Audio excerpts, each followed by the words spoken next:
Nii, tere! Täna teen video, kuidas tomatist seemneid kätte saada.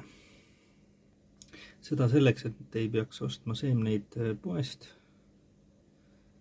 vaid kui tahad kasvatada, siis on sul omad seemned võtta. Teadaolevalt on hästi palju tomatisorte. Kui sul on mingi tomatisort, mis sulle väga meeldib, mis ei ole laboris tehtud, F1 sort, F1-ga on sellised, millest võetud seemned ei anna järgmises põlvkonnas samu taimele, samu omadusi. On siin teine samasugune tomat veel, selle sordi nimi on Läti õue ja see on mul kasvanud kasvuhoones. Nii, kõigepealt ma lõikan siit ühe korraliku tüki, ma enne sõin seda juba. Nii, siin on seemned näha.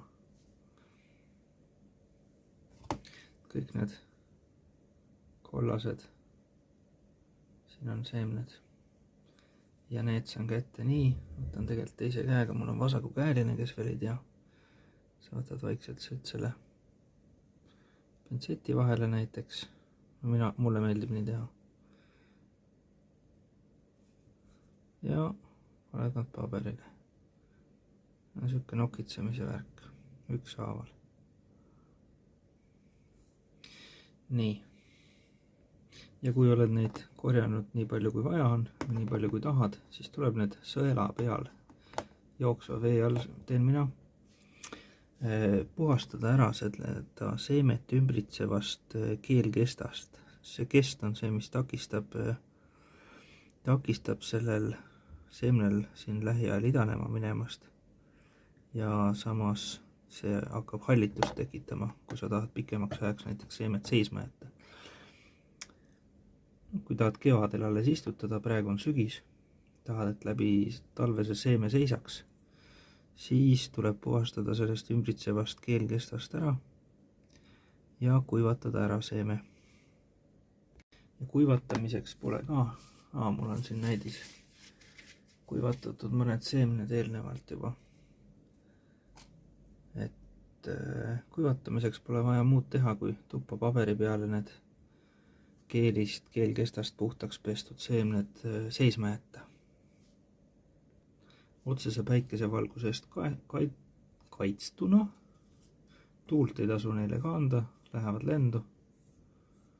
Ja vist ongi kõik. Meeldiv tomat, seemned välja ükshaaval, seemned puhtaks pesta vee all sellest ümbritsevast kestast ja kuivama panna. Ja siis tasub ka kuskile kotikese peale või nimi panna, et sul kevadel meelest ära ei lähe, kurat, mis seemned need siin on. Ja need seemned ma olen saanud vanaema aed on Facebookis üks selline Lõuna-Eestist üks ettevõte, mis kasvatab ise pärandseemneid.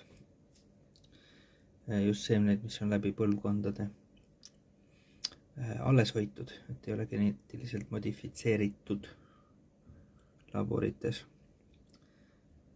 Ja nendel on säilinud siis need taime omadused ja muutuvad siin kliimas aasta-aastalt kohanenud, sobivad siin kliimas kasvatamiseks.